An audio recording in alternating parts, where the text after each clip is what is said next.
அவ்வளோதான் கைஸ், தேவையான பொருள் வாங்கியாச்சு. நம்மளுக்கு தேவையான பொருள்லாம் வாங்கியாச்சு. என்கிட்ட கஸ்டமர் என்ன கேட்டிருக்காங்கன்னா, இந்த கோகோமலன் தீம்ல வந்து சிம்பிளா பண்ண முடியுமா அப்படின்னு சொல்லி கேட்டிருந்தாங்க. ஸோ நம்ம டெக்கரேஷனும் பண்றதுனால அடிக்கடிக்கு இங்கே தான் வந்து மெட்டீரியல்லாம் வாங்கிட்டு போவோம். நம்ம ஒரு இடத்துல வேலையை செஞ்சுட்டு மாசம் சம்பளத்துக்கு பார்ட் டைமா இதுவும் பண்றதுனால ஏதோ கொஞ்சம் ஓடுதுங்க. நம்மளுக்கு அந்த அளவுக்கு படிப்பறிவு இல்லை, சம்பளம் கம்மி தான். இருந்தாலும் இந்த டெக்கரேஷன் வேலை இருக்கிறதுனால கொஞ்சம் கை கொடுக்குது. அதே மாதிரி இந்த இடத்துல மற்ற இந்த விசேஷ நாள்கள்லாம் இருக்குல்ல, இந்த ஃப்ளவர் மார்க்கெட்டுன்னு சொல்லுவாங்க, இந்த சந்துக்குள்ள நடக்கிறதுக்கே வழி இருக்காதுங்க. அவ்வளோ கஷ்டமா இருக்கும்.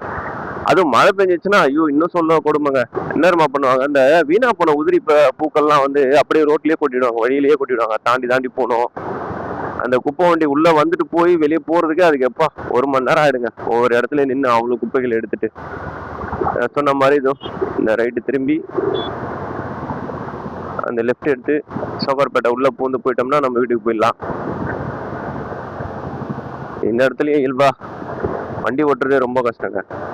உங்களுக்கு லைட்ஸ் அந்த மாதிரி எதனா வேணும்னாக்கா இங்க வாங்க. இந்த கோவிந்தப்பா ஸ்ட்ரீட்னு சொல்லிட்டு இந்த ஸ்ட்ரீட், இதுல உங்களுக்கு என்ன வேணுமோ எல்லாமே ஹோல்சேல் மார்க்கெட்ல கிடைக்கும். அந்த இடத்துல இந்த எதிர்க்க இந்த கோயில் தெரியுதுங்களா, இந்த கோயில் இது வந்து திருப்பதிக்கு ரொம்ப ஃபேமஸ். எப்படின்னா திருப்பதி வெங்கடேச பெருமாளுக்கு வந்து கொடை எடுத்துட்டு போவாங்கன்னு சொல்லுவாங்கல்ல கோயிலுக்கு. அப்போ அங்கிருந்து கொடை எடுத்துக்கிட்டு நம்ம சூளை வழியா போய் அது ஒரு பண்டிகை நாள் மாதிரி பெருசா கொண்டாடுவாங்க. மக்கள் அவ்வளோ மக்கள் வருவாங்க அதை பாக்குறதுக்குன்னு. நல்லா இருக்கும். நல்ல கடைகள்லாம் போட்டிருப்பாங்க. அது ஒரு மாதிரி என்ன சொல்லுது, அந்த ரோடே பிளாக் பண்ணி ஒரு மாதிரி நல்ல ஜெகன்னு சூப்பரா இருக்கும். நீங்க நிறைய பார்க்கலாம். அன்னைக்கு வந்து எல்லாரையும் அவ்வளோ மக்கள் பார்க்கறதே ஒரு மாதிரி சந்தோஷமா இருக்கும் எங்க வீட்டாண்ட. அதுவும் அந்த அன்னைக்கு ஒரு நாள் இப்போ கவர்மெண்ட் கிட்ட பர்மிஷன் கேட்டு ரோடை பிளாக் பண்ணி பஸ் ரூட்டை சேஞ்ச் பண்ணிட்டு நல்லா இருக்கும் பார்க்கறதுக்கு. நேற்று பேஞ்ச மழைக்கு இங்க மட்டும் இவ்வளோண்டு தண்ணி நிக்குது. இதுதாங்க சோகார்பேட்டை.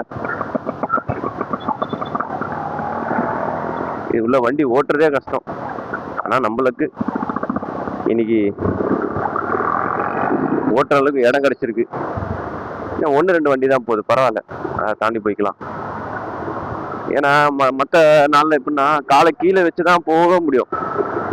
இப்படி இயல்பா நம்ம போறோம் பாத்தீங்களா, காலை மேல வச்சுட்டு ஒரே ஃப்ளோல போறோம்ல, அந்த மாதிரி போறதே ரொம்ப கஷ்டம். கொஞ்சம் கொஞ்சமா இன்ச்சு இன்ச்சா நகரும். ஆனா இந்த சவுகார்பேட்டையே போயிருச்சுங்க. நம்ம ஆளுங்களை பாக்குறதே ரொம்ப கஷ்டம். வழி என்ன சொல்லுது, பிழைக்கணும்னு வந்தாங்க, இந்த இடமே போயிருச்சு, அவங்க கையில தான் இருக்கு இப்போ. ஆனா சும்மா சொல்லக்கூடாது, அவங்களும் நல்லா டெவலப் இருக்கு. நிறைய பேருக்கு வேலை கிடைக்குது. இப்போ படிக்காத ஆளுங்களுக்குலாம் ஒரு சின்ன சம்பளம் போட்டு கொடுக்குறாங்க. ஆனா அதுவுமே தப்பு தான். அவன் கூலி வந்து ஓரளவுக்கு ஏற்றி கொடுக்கணும். சில பேர் ரொம்ப அடிமட்டம் இதுவாக கொடுக்குறாங்க. நீங்க அதை நோட் பண்ணீங்களா, முன்னாடி ஓட்டுறவரோட அந்த முதுகுல பாத்தீங்கன்னா பாப்பா இத செய்யல மேன். எத்தனை பேருக்கு இந்த கார்ட்டூன் தெரியும்னு தெரியல. ஆனா சின்ன வயசுல இதெல்லாம் வந்து என்னோட ஃபேவரெட்டுங்க. ஸ்கூல்ல இருந்து அப்போ வந்து ஒரு 3:30-4 மணிக்கெல்லாம் வந்துருவோம். எப்படா விடுவாங்க அப்படின்னு எல்லாரும் ஓடி வரும். வடிவேல் சொல்லுவார்ல, ஓடாத காட்டி கொடுத்துறாத அந்த மாதிரி செம ஜாலியா இருக்கும். செமையா இருக்கும். அந்த கார்ட்டூன் எனக்கு ரொம்ப பிடிக்கும். அதை போட்டிருக்கா பாருங்க முதுகுல. அது எப்படின்னா அவர் வருவாரு, கீரையை எடுத்து சாப்பிடுவாரு, அவருக்கு அதுல பலம் வந்துடும், உடனே எல்லாரையும் போட்டு அடிச்சிருவாரு, வீடை கட்டிடுவாரு டப்புன்னு. அது அந்த வாயில பைப் மாதிரி ஒன்று வச்சிருப்பாரு, செம சிரிப்பா இருக்கும். இப்ப இருக்கிற 2K கிட்ஸ் வந்து இதை பார்த்துருக்க வாய்ப்பு இல்லை. நீங்க வேணா யாராவது இருக்க யூடியூப்ல இருந்ததுன்னா தேடி பாருங்க. தேடி பாத்தீங்கன்னா கண்டிப்பா இருக்கும். ஆனா அப்பெல்லாம் வந்து கார்ட்டூன்ஸ் வந்து எடுக்கிறதே வந்து ஒரு பெரிய விஷயமா இருந்தது. எப்படின்னா கையில வந்து ஓவியமா வரைவாங்க. இப்ப இருக்கிற மாதிரி டிஜிட்டல் கிடையாது, பிலிமும் கிடையாது அந்த பீரியட்ல நான் சொல்றது. ஏன்னா அது எனக்கும், நான் குழந்தையா இருக்குன்னா அதுக்கும் முன்னாடி வந்த ஒரு அனிமேஷன் கார்ட்டூன். அது ஒரு பேஜா வந்து வரைஞ்சி அதை இப்போ நீங்க பாத்திருப்பீங்க பேப்பர்ல வந்து ஒரு டான்ஸ் ஆடுற மாதிரி, ஒருத்தர் நடக்கிற மாதிரி, ஃபைட்டிங், அந்த மாதிரிலாம் நிறைய பேர் ஆர்டிஸ்ட் இருப்பாங்க.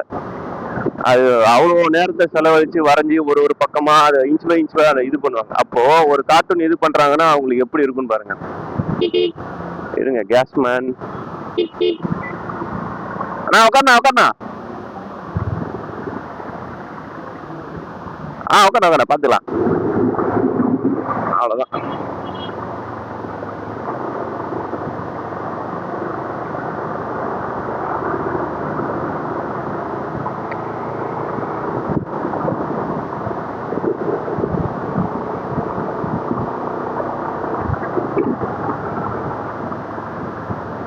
வண்டியில காத்து கம்மியா இருக்கிற மாதிரி இல்ல?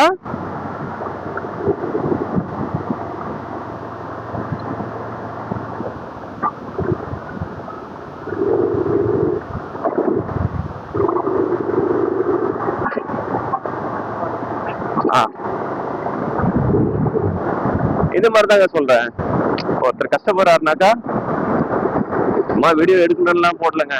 நான் இது மாதிரி நிறைய வாட்டி பண்ணிருக்கேன். அவரு போன்ல பாத்துட்டாரா, அவர் முகம் ஒரு மாதிரியா என்ன வீடியோ எடுக்கிறானே அப்படின்னு. அந்த தப்பா நினைக்க வேண்டாம். இந்த கேமரா இல்லைன்னா கூட கட்டாயம் உங்களுக்கு நான் வந்து எடுப்பேன். ஆமா, இது முன்னாடி எதுவும் பேசிட்டு இருந்தேன். நம்மளுக்கு பாத்தீங்களா எவ்வளவு பெரிய ஒரு குறை இருக்கு. இப்பதான் எது பேசிட்டு இருந்தோம் அதுலயே மறந்துட்டோம். ஆனா சின்ன விஷயம் தான். ஆனா இந்த மாதிரி நம்ம நிறைய விஷயங்களை மறந்துட்டோம் அப்படின்னாக்கா வாழ்க்கை நல்லா இருக்கும்ல. அது நம்ம உண்மைதான். ஏன்னா நிறைய கஷ்டங்கள் கவலைகள் பழச நினைச்சு நிறைய பேர் அப்படியே சோகமா முடங்கி உட்காந்துருப்பாங்க. அதுல இருந்து மீண்டு வர்றது கஷ்டமா இருக்கும் அவங்களுக்கு.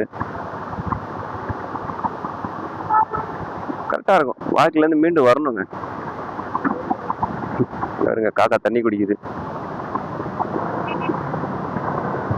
திராட்சையை கழுவி சாப்பிடுது. காக்காக்கு எவ்வளவு அறிவு பார்த்தீங்களா? நம்மளாம் பாட புத்தகத்துல பார்த்திருப்போம். காக்கா ஒரு சின்ன டம்ளருக்குள்ள கல்ல போட்டு அந்த தண்ணியை மேல வர வச்சு குடிக்கிறது அப்படின்னு சொல்லிட்டு. நான் கூட காக்கா தண்ணி குடிக்குதுன்னு தாங்க பார்த்தேன்.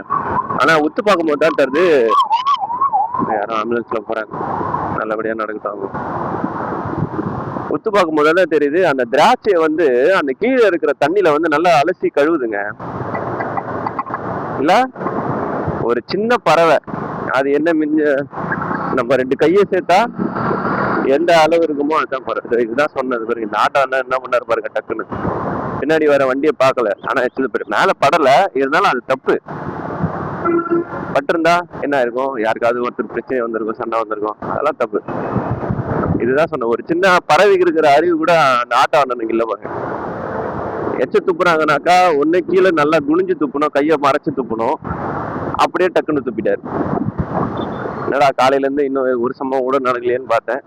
சம்பவம்னா பெருசாலாம் சொல்லலைங்க. சண்டை அந்த அளவுலாம் நான் போக மாட்டேன். சும்மா வாக்குவாதத்தோட நிப்பாட்டிக்கணும், அவ்வளவுதான். ஒருத்தரை காயப்படுத்தி நம்ம என்ன பண்ண போறோம் சொல்லுங்க? ஒண்ணு அவருக்கு காயமாவும் இல்ல நம்மளுக்கு காயமாவும். பேச்சுவார்த்தையோட முடிச்சுக்கிட்டா நல்லதா இருக்கும். இன்னும் மேட்ச் போயிட்டு தான் இருக்கு பொழுது. ஓகே, நம்ம இதோட முடிச்சுக்கலாம். வீடுகிட்ட வந்துட்டேன். இதோட அடுத்த வண்டி எடுக்கும்போது பார்த்து பேசலாம். பாய்.